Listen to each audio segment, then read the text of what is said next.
Soy Jorge Andrés Renovitsky y esto es Helbig Talks, un espacio para conversar sin apuros, para pensar en voz alta y animarnos a cuestionar ideas que muchas veces damos por sentadas. En este programa hablamos de negocios, de tecnología, de futuro, pero también de temas mucho más profundos, cómo pasamos la vida, el sentido, las creencias y las estructuras que nos atraviesan como sociedad.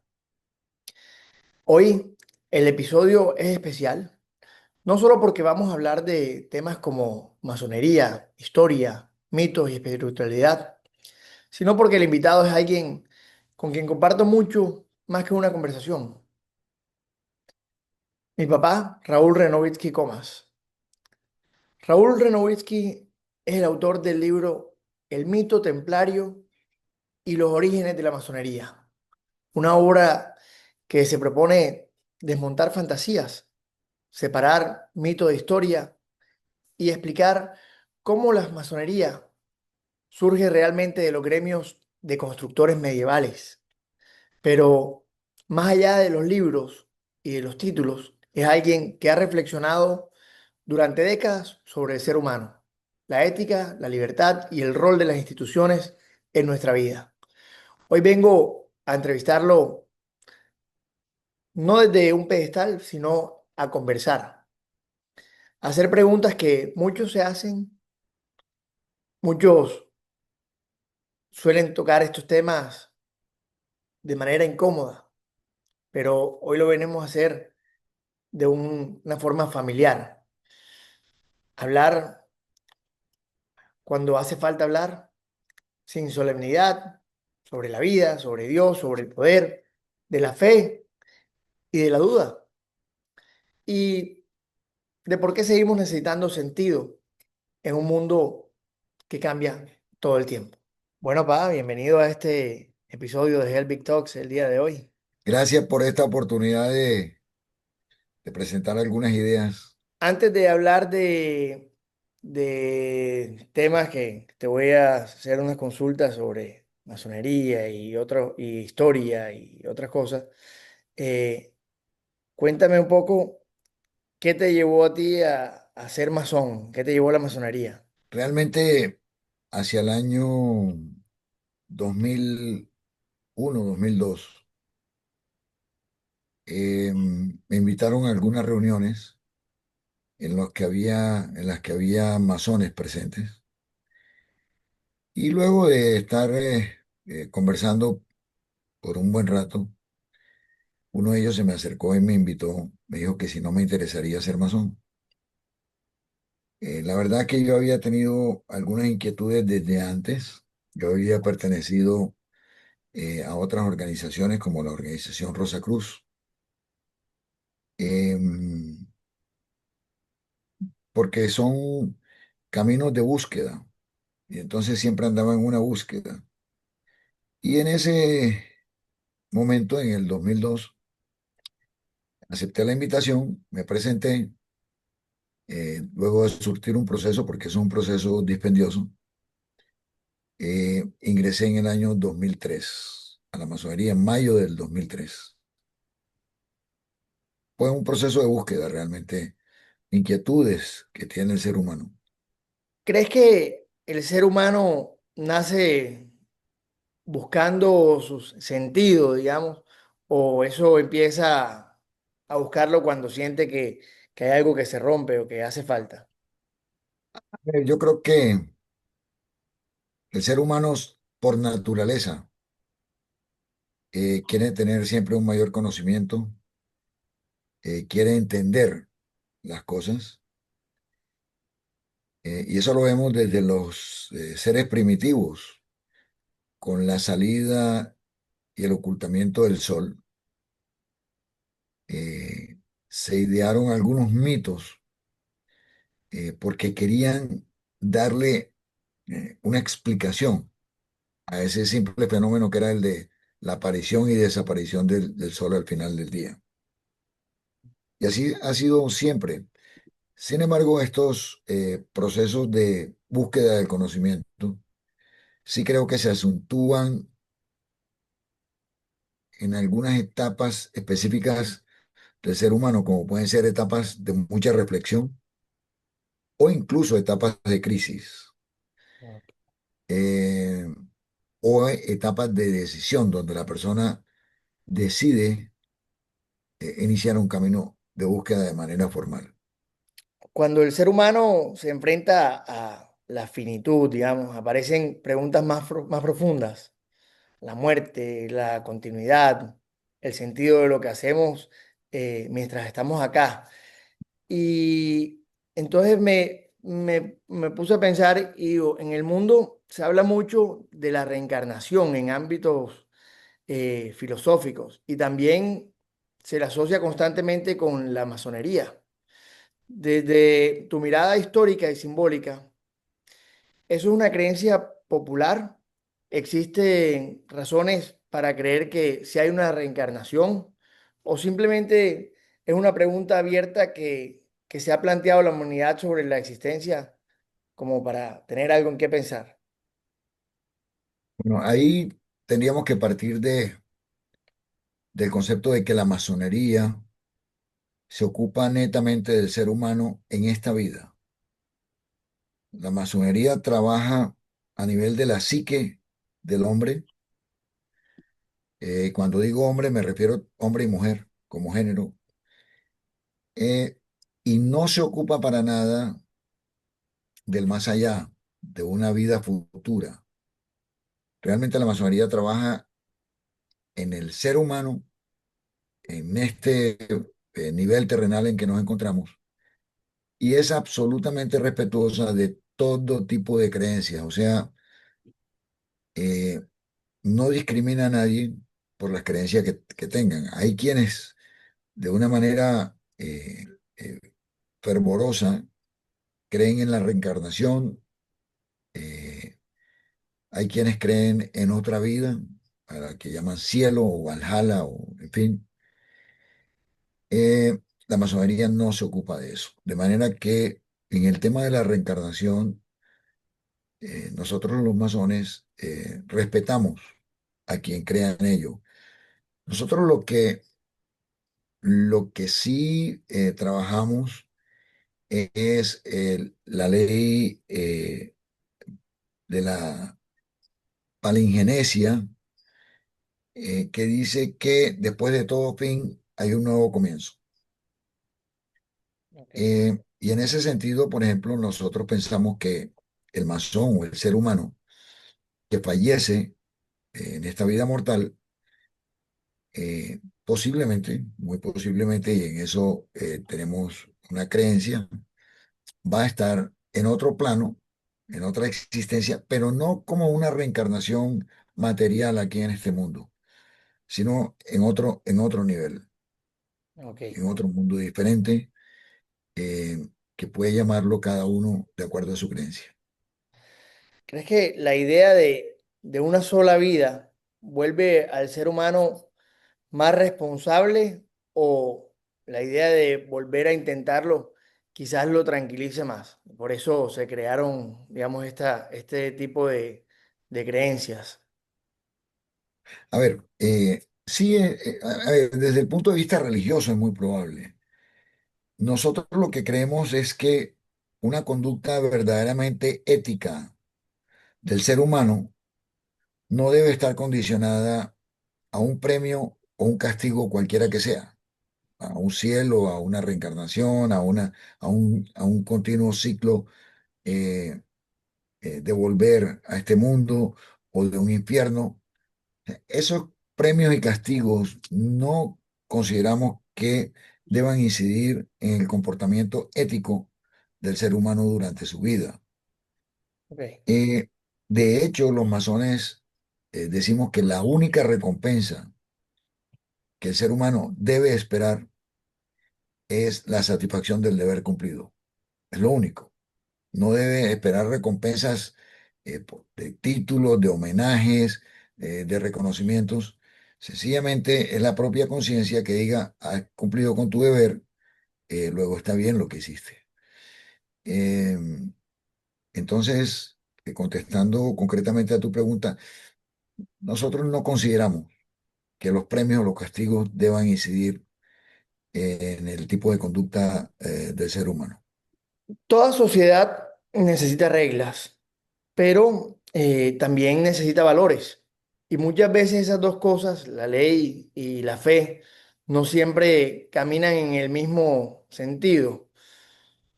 Eh, Se dice que el juramento masónico, digamos, algunos juran sobre la Biblia, otros la Torá, otros sobre la constitución política de su país. ¿Eso habla de fe, de cultura o de dónde cada sociedad cree que nace la autoridad moral? Nosotros tenemos un símbolo que cada uno interpreta de la mejor manera posible. Tenemos un símbolo que es un círculo y tiene dos líneas tangentes paralelas que tocan el círculo pero nunca se encuentran. Yo interpreto que ese círculo es el ser humano y una de las líneas tangentes es la masonería, que lo toca y convive con ella por el resto de su vida, y la otra línea es la religión. El ser humano puede ser religioso y masón al mismo tiempo, eh, pero no, lo que no debe hacer es mezclar las cosas. Respecto eh, de los compromisos que se adquieren al ingresar a la masonería, que son compromisos realmente, eh,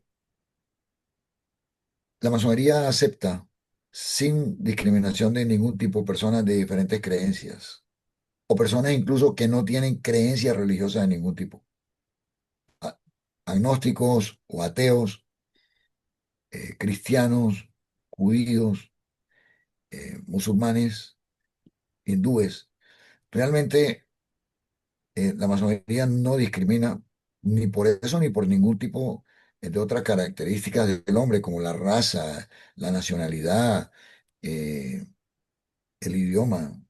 No, no hay discriminación. Entonces, cuando se cuando se acepta un compromiso y el masón se, valga la redundancia, se compromete a cumplir con ciertas normas, la costumbre es que lo hace sobre un libro que represente o bien la religión predominante del país donde sucede esto, o sobre cualquier otro libro convencional. Entonces, en ese sentido, en un país netamente cristiano o católico como Colombia, lo más frecuente es que en las logias haya sobre el sitio donde se adquieren los compromisos o se hace el juramento, poniendo la mano sobre la Biblia. Pero igual, en Israel, por ejemplo, en Israel hay una Biblia, hay un Corán, hay una Torá, y puede haber otros libros, el Sendavesta, en fin, y cada uno pone la mano y se compromete sobre el libro que representa su religión. Pero como también se aceptan agnósticos y ateos, muy probablemente ellos no quieran jurar o comprometerse poniendo la mano sobre un libro religioso. Entonces, en ese caso, o bien se utiliza la constitución del país, o bien se utiliza un libro de los reglamentos internos de la logia, o en el caso más extremo, hay logias en las que se jura sobre un libro en blanco, que representan los más altos principios de la humanidad. Eso es todo. O sea, realmente cuando se jura sobre la Biblia, ese libro sagrado lo que está representando son los más altos principios del ser humano. Ok. Y ese es el sentido que nosotros le damos al compromiso poniendo la mano sobre cualquiera de estos volúmenes. ¿Qué es más peligroso para una comunidad, digamos? ¿Qué es más conflictivo para una, sí, para una comunidad? ¿Una ley sin valores espirituales o una fe que pretende estar por encima de la ley? Ambas, sin lugar a dudas. Realmente el hombre desde el siglo XVIII en adelante ha estado promulgando por la separación entre Estado y religión. Eso eh, hoy en día es comúnmente aceptado como algo natural, pero hubo un momento en que no era así. Uno realmente mm, tiene que pensar cuál ha sido la evolución de la, de la filosofía social en el mundo.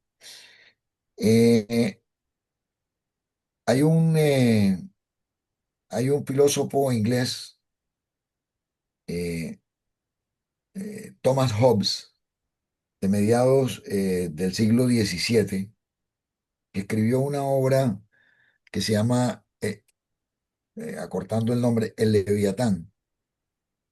Básicamente, él allí dice que expone una teoría que es la siguiente. El hombre en su condición natural, y así lo llama, no tiene ninguna normas sociales que lo rijan, es más, se rige por sí mismo, por su propia convencimiento moral o por su propia convicción respecto a sus intereses del momento o de largo plazo. Ok. Es un estado natural del ser humano en el que prácticamente todos contra todos. Ahí prima la ley del más fuerte. Dice Hobbes que surge entonces la necesidad para que no se maten unos con otros, porque donde no hay unas normas y prima la ley del más fuerte, finalmente termina eso en una matazón general. Dice que surge lo que se llama un contrato social, que más tarde también veremos en Rousseau, y dice que se crea un ente que él denomina el Leviatán, que no es más que el Estado, en favor del cual cada uno cede algunas de sus prerrogativas. Cede, por ejemplo, el derecho del uso de las armas, cede el derecho de juzgar a los demás, cede el derecho de que se dicten normas y de que se hagan cumplir. Entonces, de esa manera, ya lo que prima es el interés común en virtud de ese contrato social, donde las pasiones individuales están sometidas a unas normas de convivencia que todos han aceptado previamente. En ese momento, por ejemplo, surgen los estados con el uso eh, exclusivo de las armas,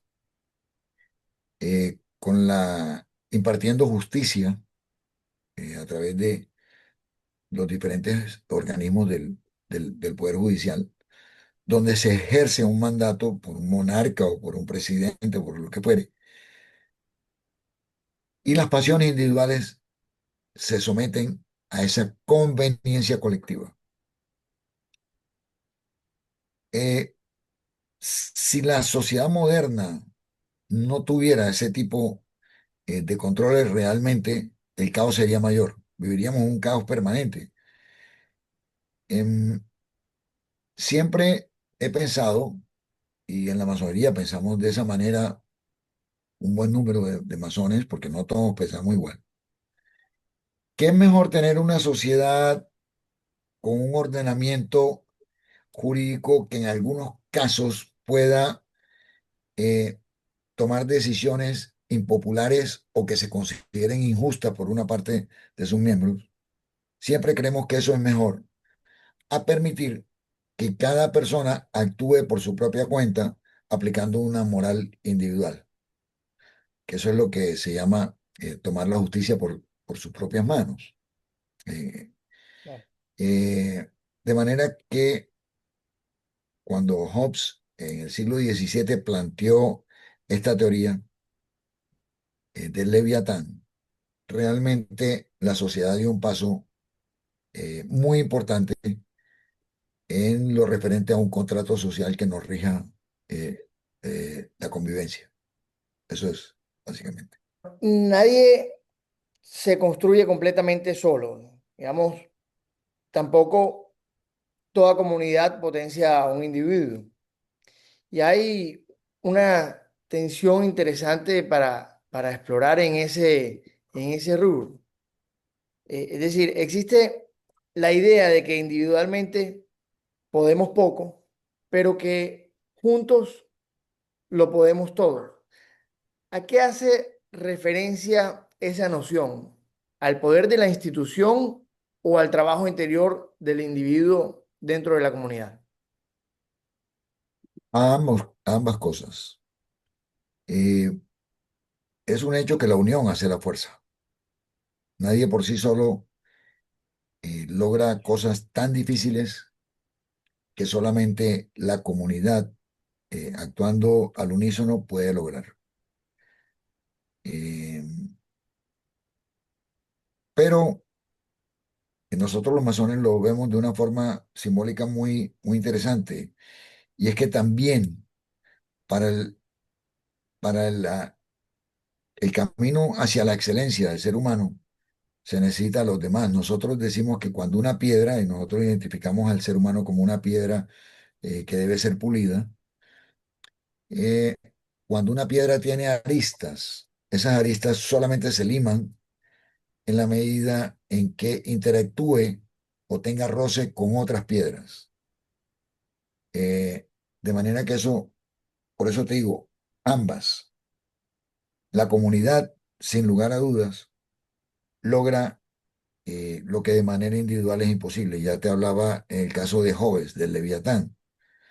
Pero desde el punto de vista individual, si no hay interacción con otros seres humanos eh, que nos retroalimenten en nuestras actuaciones, en nuestro pensamiento, no nos vamos a seguir mejorando.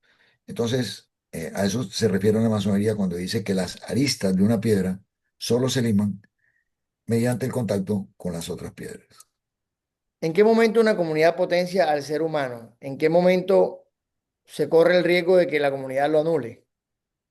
Ahí entramos en un tema de carácter político en el mejor sentido de la palabra, pero eh, el ser humano se potencia cuando hay libertades, y eso es absolutamente cierto. En las democracias, en los regímenes democráticos, el ser humano se potencia, puede desarrollar todas sus capacidades dentro de unas normas sociales, pero ejerciendo su libertad y su ingenio y su talento para mejorarse así y mejorar a la sociedad. Por el contrario, en las sociedades totalitarias, al hombre se le cercena la libre iniciativa.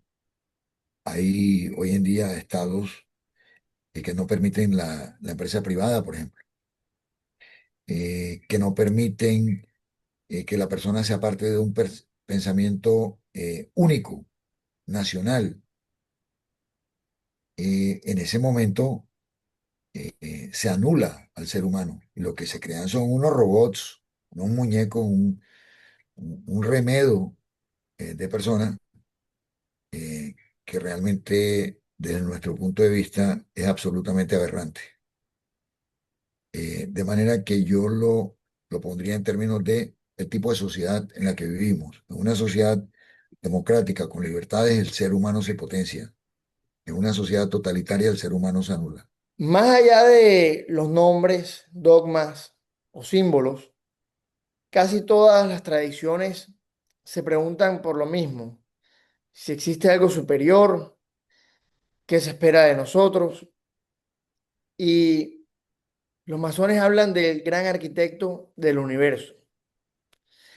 Al hablar del gran arquitecto del universo, se reconoce una deidad o un ser superior que armó una maqueta en la que vivimos, llevándolo a la realidad tecnológica contemporánea. Un Marcus Persson que creó el juego Minecraft, popular para los niños, donde cada quien empieza a construir desde cero. ¿Crees que pudo haber cierta picardía de ese gran arquitecto fomentando en el ser humano la intención de hacer cosas prohibidas como parte del aprendizaje? Es interesante esa pregunta. A ver, te dije antes que la masonería, por lo menos en su vertiente liberal, que es a la que yo pertenezco, porque hay una vertiente ortodoxa diferente y ahorita te explico las diferencias. En la masonería liberal aceptamos eh, personas de diferentes creencias, eh, cristianos católicos, cristianos protestantes, judíos, eh, musulmanes, hindúes, y cada uno tiene una concepción de la divinidad diferente. Cuando en el siglo XVIII, en 1727, se creó la primera gran logia en Londres, que hay otros que dicen que fue en 1721, pero hay un consenso general aceptado hasta el momento de que fue en 1717. eh, Se pensó en dar cabida a todo tipo de personas, independientemente de su creencia religiosa. Entonces, la fórmula del gran arquitecto del universo, lo que le permite a la masonería es no darle un nombre específico a la deidad, de manera que cada uno pueda interpretarlo desde su punto de vista religioso sin que haya conflictos. Ahora, es muy importante saber que la masonería no invoca a un gran arquitecto del universo. Hay personas que dicen que es que la masonería tiene su propio Dios. Eso no es cierto. Es sencillamente una fórmula conciliatoria, como te explico, para que cada uno eh, pueda imaginar a esa deidad desde su propio punto de vista sin entrar en conflicto con los demás. Ahora, en la medida en que la masonería avanzó y también comenzó a aceptar agnósticos, ateos, en la fórmula del gran arquitecto del universo también puede interpretarse desde el punto de vista de ellos como los supremos principios rectores de una sociedad, que para nosotros son la libertad, la igualdad y la fraternidad. Entonces, eh, para un ateo, cuando se habla del gran arquitecto del universo, se puede pensar dos cosas, o un principio creador, que puede ser una energía o una deidad o lo que fuere, o sencillamente tres pilares fundamentales de la sociedad, que son la libertad, la igualdad y la fraternidad. Sigue siendo entonces una fórmula conciliadora para que dentro de la logia, de la unidad masónica, haya armonía y no haya discusiones respecto de que no, que yo pienso que es así, yo pienso que es así. No, realmente aquí cada uno tiene la oportunidad de, en su imaginario, pensar las cosas como sus creencias religiosas o no religiosas se lo dicten.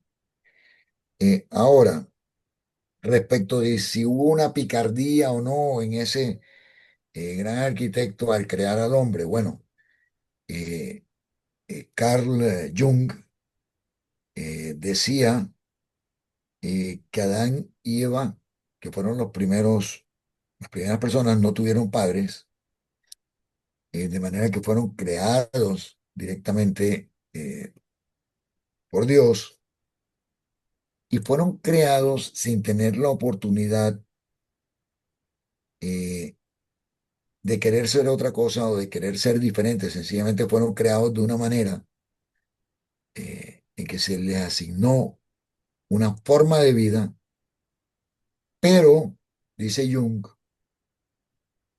sin la voluntad divina, al crearlo, no se le hubiera dado algo muy interesante que es el libre albedrío, que les permitía tomar decisiones contrarias a la voluntad divina del Creador. Entonces allí puede uno entender lo que tú preguntas de si hubo alguna picardía o si hubo realmente un exceso de bondad de decir, mira, te voy a dar la libertad de que tú escojas. Yo te hago de esta manera, te trazo un camino, pero tú tienes la libertad de seguirlo o no. Eh, Incluso Jung va más allá y dice, la serpiente también fue creada por el creador y la serpiente fue creada con una posibilidad de ir a propiciar la tentación para que se infringieran las normas que le fueron establecidos al primer hombre y a la primera mujer. Desde luego, todo esto es un espacio religioso y mitológico eh, en el que nosotros no entramos realmente, porque no queremos hacer confrontación. La masonería ni es religión ni pretende sustituir a las religiones. Esos son temas individuales de cada persona en su fuero interno eh, para decidirse por cómo manejar los aspectos metafísicos del ser humano. Eh, lo que sí es que al interior de la masonería hay vertientes teístas y hay vertientes deístas y hay vertientes que dicen que Dios creó el universo y que sigue rigiéndolo. Y hay quienes dicen, no, él creó el universo y lo dejó con su libre albedrío que siguiera su marcha. Eso es como, eh, y se asimila siempre al caso del relojero, que fabrica el reloj, se lo entrega al comprador y de ahí en adelante el reloj marcha solo. Eh, Todas esas vertientes existen dentro de la masonería y muy rara vez nosotros nos ponemos a discutir al respecto porque tenemos por norma no discutir sobre política y no discutir sobre religión. Religión, ¿por qué? Porque nosotros queremos es crear consensos, crear armonía y esos son temas supremamente delicados que por lo general conducen a discusiones muy agrias que terminan en separaciones. Y ese no es nuestro objetivo. Pero un momento, antes de seguir, hago una pausa corta.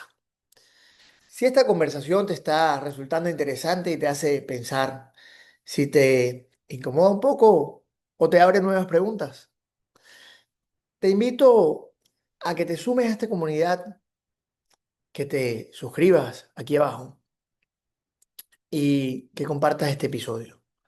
Helvic Talks no busca convencer a nadie ni bajar líneas, busca abrir diálogos, traer miradas distintas, cruzar mundos que normalmente no se sientan a hablar y a demostrar que se puede discutir con respeto, profundidad y con una curiosidad genuina. Cuando compartes este contenido, ayudas a que más personas se animen a cuestionar sus mitos, a pensar por sí mismas y a entender que hablar de espiritualidad, de instituciones o creencias no es cosa del pasado, es parte de cómo construimos nuestro presente y nuestro futuro. Gracias por estar del otro lado. Ahora sí, continuemos con la charla. Escuchando esto que estabas diciendo, entonces me pregunto, cada quien tiene la libertad de tener su propia creencia dentro de la masonería, digamos. Eh, y en el caso de que no existiera una libertad real, incluso para equivocarse en el ser humano, podría existir una verdadera espiritualidad. A ver, yo personalmente no lo creo. Em, Habría unos seres perfectos o semiperfectos o como fuere, que tendrían una sola manera de ver las cosas. Y eso para mí no sería espiritualidad, sino, eh, digamos, una forma automática de actuar. Yo creo que una de los, de los valores fundamentales del ser humano es el libre albedrío. El libre albedrío le permite al hombre equivocarse, le permite corregir o le permite evitar la equivocación. Sin eso, sin esas opciones, no existiría, por ejemplo, el concepto de virtud, porque ¿quién es virtuoso?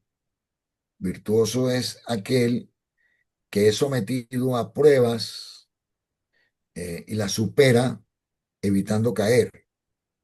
Esa es una persona virtuosa, tanto en lo espiritual como en la vida normal. Por eso decimos el virtuosismo del violinista. Em, de manera que yo creo que la elección de adoptar un camino espiritual eh, se fundamenta en el hecho de que el hombre tiene el libre albedrío de decidir hacerlo. Si no, para mí no sería una espiritualidad, sino sencillamente una manera automática de actuar. Hablando un poco sobre mitos y conflictos históricos, cuando una institución atraviesa siglos de historia, los mitos crecen casi tan rápido como los hechos, a veces incluso más rápido que los hechos y terminan eclipsándolos. Eh, Recientemente publicaste un libro titulado El mito templario y los orígenes de la masonería, donde se cuestiona el mito de la filiación templaria directa de la masonería. ¿Por qué crees que la fantasía resulta mucho más seductora que la verdad histórica? Eh, por simple facilismo, siempre tendemos a creer más en aquello que se identifica o que consulta nuestros más íntimos anhelos. Eh, y somos muy propensos a ser atraídos por aquello que consideramos misterio o a tratar de buscar secretos que nos permitan eh, controlar el universo, ya sea controlar a los demás o controlarnos a nosotros mismos o controlar el destino. Entonces, eh, en ese camino nos inventamos cosas. Ya que mencionas mi libro y te lo agradezco, yo toco allí varios temas mm, que se han ido convirtiendo en mitos sobre la masonería. Y allí digo, mira, la masonería no es nada de eso que se dice. La masonería es una cosa totalmente diferente. Y una de las cosas que dicen es que los masones nacieron a partir de los templarios, y eso yo allí hago un análisis juicioso en el primer capítulo del libro sobre el tema y expongo hechos para que cada cual pueda tomar sus propias decisiones, porque nadie tiene la verdad revelada y yo no la tengo, desde luego tampoco. Sencillamente yo investigo y expongo hechos para que cada cual eh, tome su propia decisión. La masonería para muchos es un misterio y al ser humano le fascina desentrañar eh, los misterios o tratar de desentrañarlos. Entonces todo lo que parezca secreto nos gusta y si no lo entendemos bien o no lo conocemos bien, le inventamos una cantidad de aristas, le inventamos una cantidad de leyendas y de mitos alrededor y comenzamos a divulgarlas de manera que se va haciendo popular esa versión eh, así esté radicalmente apartada de la realidad. Ok, Pero eso no es sino, eso no responde sino a lo que te decía al principio. Es el resultado de aceptar con más facilidad aquello que se identifica con nosotros mismos o con nuestros anhelos internos, que lo que en ese sentido podría decepcionarnos, porque si, yo que pensé que esto podía ser de esta manera y resulta que no, es de esta otra. A eso no le ponemos tanta atención o no lo utilizamos con frecuencia. ok. Y en concordancia con esto, ¿por qué crees entonces que el silencio y la discreción de los masones o de la masonería genera más sospecha que transparencia en el común de las personas? A ver, la masonería no es una entidad secreta.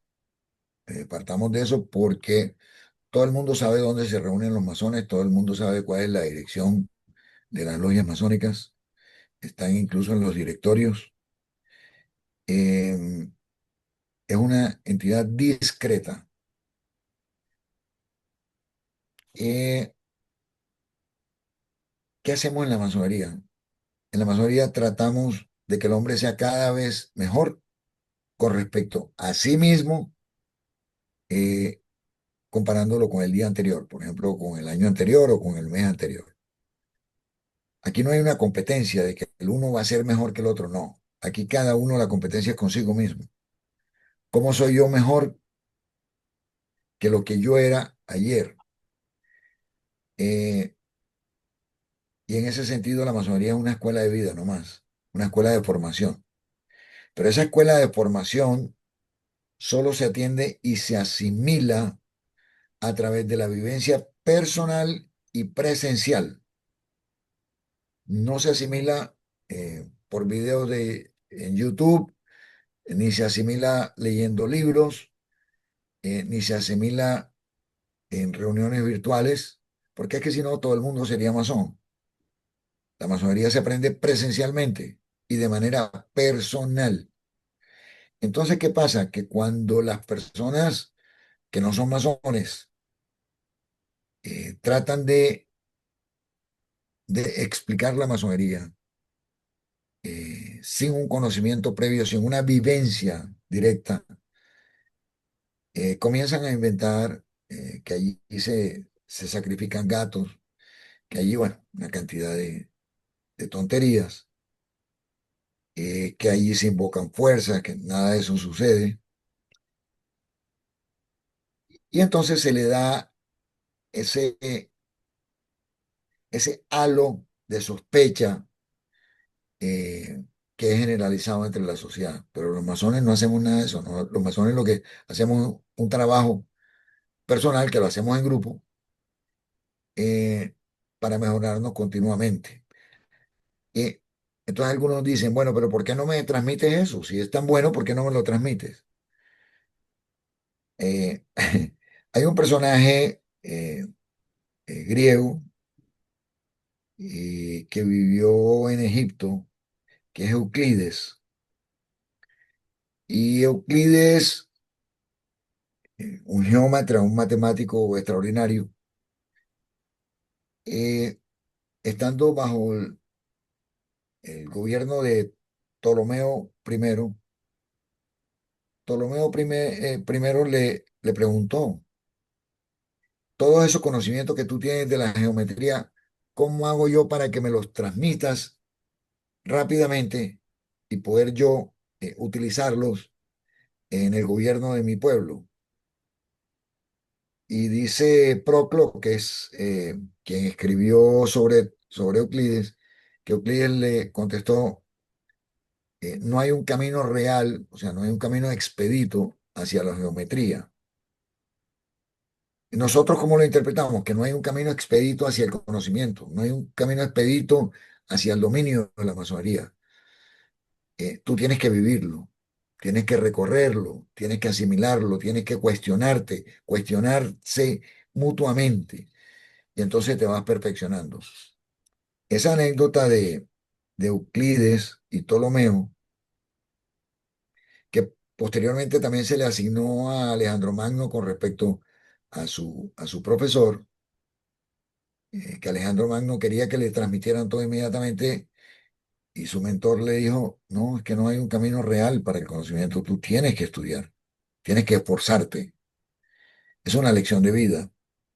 Y eso es lo que los masones consideramos, que dado que no hay manera de transmitir esa vivencia personal de manera resumida, entonces se presta para especulaciones. Pero, pero esto es un trabajo arduo, largo y de toda una vida, porque el hombre no alcanza la perfección nunca. Nosotros lo que queremos es, a mí no me gusta utilizar la palabra perfección, prefiero utilizar la palabra excelencia, como se hace en la administración moderna, en busca de la excelencia. Y eso es lo que nosotros hacemos. Dentro de la masonería, y eh, quizá puede ser como resultado también de eh, digamos, de esta discreción, han existido algunas tensiones que no son nuevas, vienen de lejos y siguen vigentes. Y entenderlas no implica tomar partido, sino animarse a mirar, digamos, el fondo del conflicto. Uno de ellos es el de la Iglesia Católica, que ha condenado reiteradamente la pertenencia a la masonería, llegando incluso a considerar un pecado grave la afiliación. Desde tu perspectiva histórica y humana, ¿qué crees que es realmente lo que está en juego para el clero al sostener esta postura? Bueno, es una realidad que la Iglesia Católica ha emitido varias bulas eh, prohibiéndole a los católicos afiliarse a la masonería. Eso es un hecho. Eh, Sin embargo, en mi libro también explico el carácter netamente político de las primeras bulas, o sea, o de la primera bula prohibiendo la afiliación de los católicos a la masonería. Y allí justifico por qué fue una decisión netamente política. En el siglo XVIII, auspiciada desde eh, desde dos escenarios diferentes. El primer escenario fueron los Estuardo, que querían regresar eh, a la corona británica, que había sido ocupada por los Hanover, y los Estuardos querían regresar a la corona y querían dominar en la masonería, pero como te dije que la masonería cuando se creó la primera gran logia se abrió a recibir personas de diferentes creencias. Cuando los Estuardos se dieron cuenta de que no podían regresar al poder y que no podían controlar la masonería, siendo ellos católicos, muy cercanos al Papa, le pidieron al Papa que condenara la masonería porque no había manera de ponerla bajo control.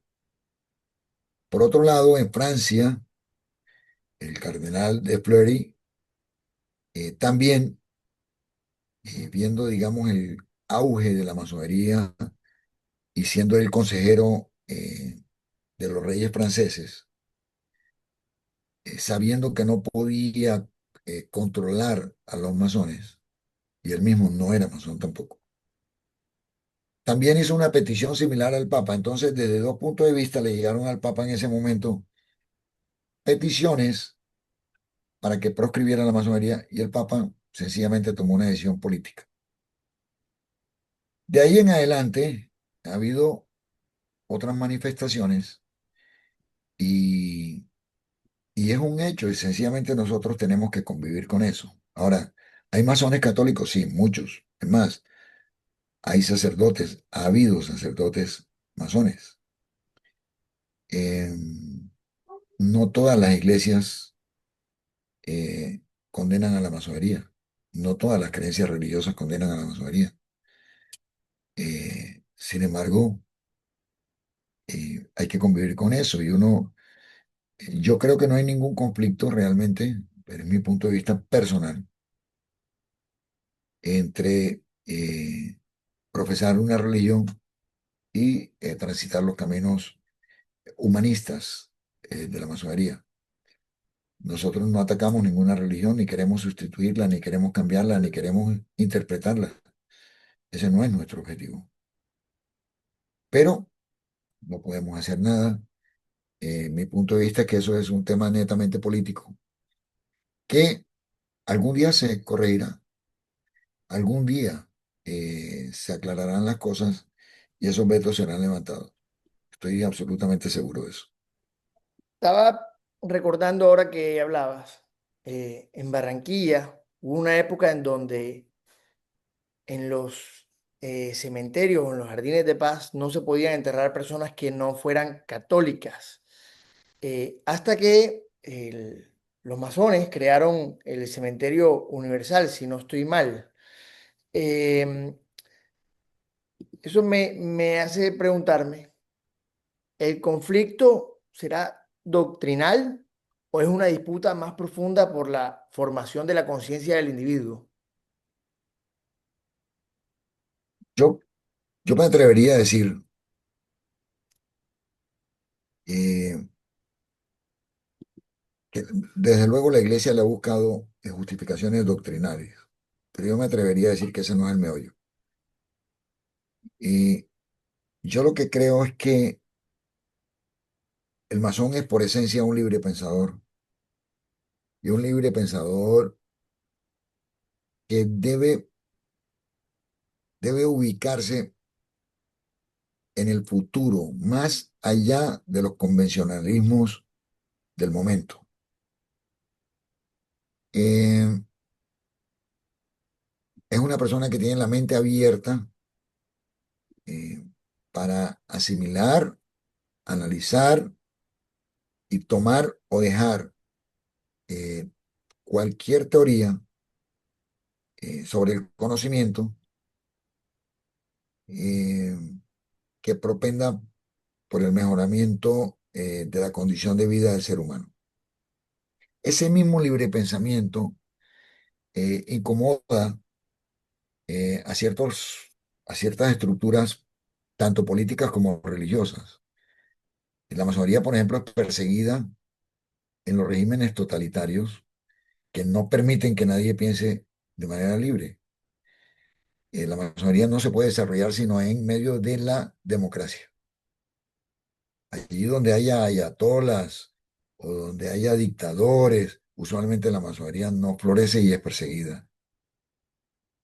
Eh, Precisamente por la postura de libre pensamiento y laica, humanista de la masonería. De la misma manera que incomoda a esos regímenes políticos totalitarios, incomoda a ciertas estructuras religiosas, y no me refiero únicamente a la estructura religiosa de la Iglesia Católica. Hay otras profesiones de fe que se sienten incómodas eh, con la libertad que la masonería le inculca al ser humano. Entonces, para mí, eh, deja de ser un tema doctrinal para ser un tema de un dogmatismo férreo que no es sano. Desde mi punto de vista, no es sano.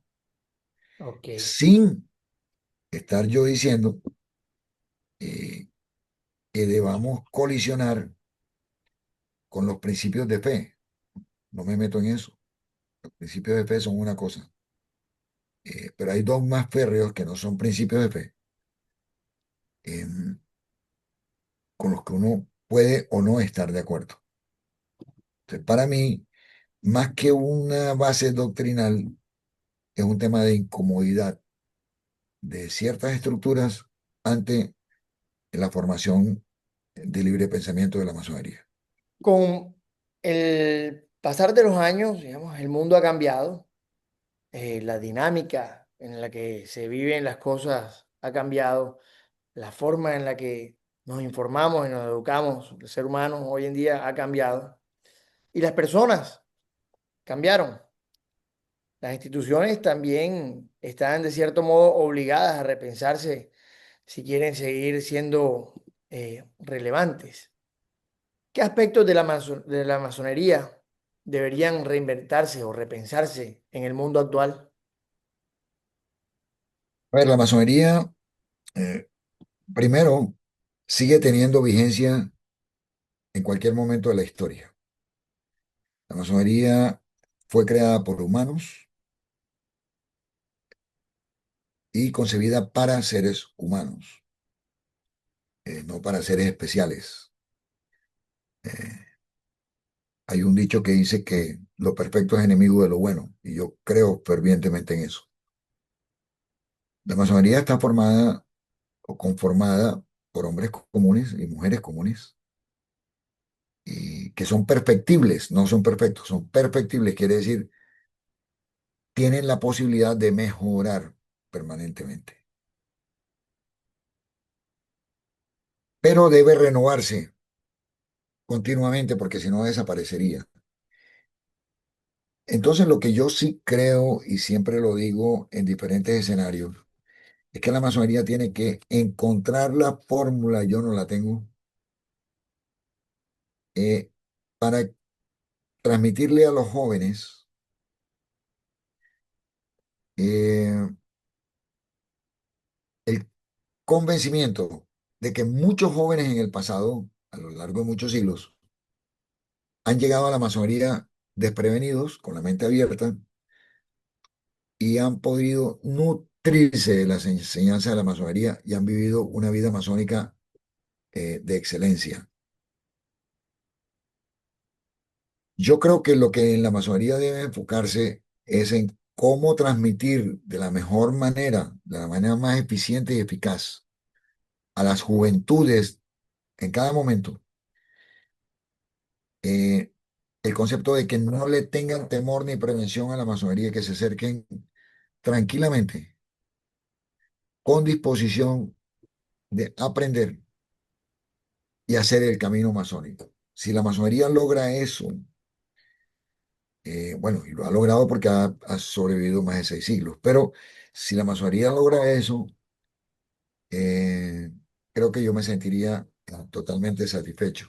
El resto, respecto de la metodología interna, no hay mucho que cambiar. Realmente las cosas están hechas de una manera bastante eh, razonable, bastante lógica, y son comprensibles en cualquier momento. Así que no. Finalmente, digamos, para ya ir cerrando esto, ¿qué es para Raúl Renowisky ser masón? A ver, un masón es una persona que trabaja incesantemente en la búsqueda de la excelencia, como ya te lo dije, de la excelencia como ser humano. Es desde luego una tarea interminable porque siempre habrá errores, habrá caídas, habrá oportunidades de equivocarse y habrá oportunidades de mejorarse y de corregir. Eh, Nosotros decimos que en lo humano no cabe la perfección, y es cierto, el ser humano no podrá ser perfecto nunca, pero sí podrá ser mejor. Entonces, para mí el masón es un ser que de la manera más humilde acepta que es falible, que tiene errores, que tiene defectos, y que es posible trabajar en esos errores y en esos defectos para ser cada día un hombre mejor. La masonería convierte hombres buenos en hombres mejores. Quiero aclarar, no es un reformatorio. Aquí no recibimos personas que estén descarriados para arreglarlos. Eso no lo hace la masonería. La masonería exige que cuando tú ingreses, seas un hombre de buenas costumbres, un hombre que tenga una cierta estabilidad social, sin hablar de estratos, una cierta estabilidad dentro de la sociedad, en donde todos los trabajos son dignos, desde el más humilde hasta el más encumbrado. Y entonces en cada una de estas personas trabaja para mejorarlo. Pero si la persona es un alcohólico, un drogadicto, eso no debería ingresar a la masonería y la masonería no tiene una fórmula para arreglarle esos problemas. Eso tiene otras organizaciones que son las adecuadas para eso.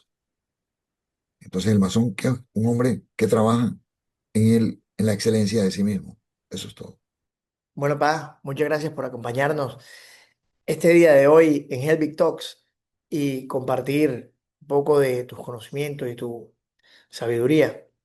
No, con el mayor gusto, gracias a ti por darme la oportunidad y desde luego siempre a tu disposición para cualquier duda que tengas y dispuesto a compartir estos pensamientos contigo y con tus seguidores.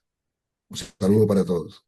Y así llegamos al final de este episodio de Helbig Talks. Más allá de hablar de masonería, religión, historia o símbolos, esta conversación me deja algo claro. Las instituciones pueden cambiar, los nombres pueden variar, pero las preguntas esenciales siguen siendo las mismas. ¿Quiénes somos? ¿En qué creemos? ¿Hasta dónde llega nuestra libertad? ¿Qué hacemos con ella? Quiero agradecer especialmente a mi padre Raúl Renovitsky Comas, no solo por esta charla, sino por animarse a hablar sin consignas, sin eslogans y sin miedo a las preguntas incómodas. Porque pensar no siempre da respuestas fáciles, pero casi siempre nos vuelve un poco más libres. Si esta entrevista te dejó reflexionando, te abrió una duda o simplemente te invitó a mirar estos temas desde otro lugar, compártela. Ayúdame a que más personas se sumen a conversaciones que no buscan dividir, sino entender.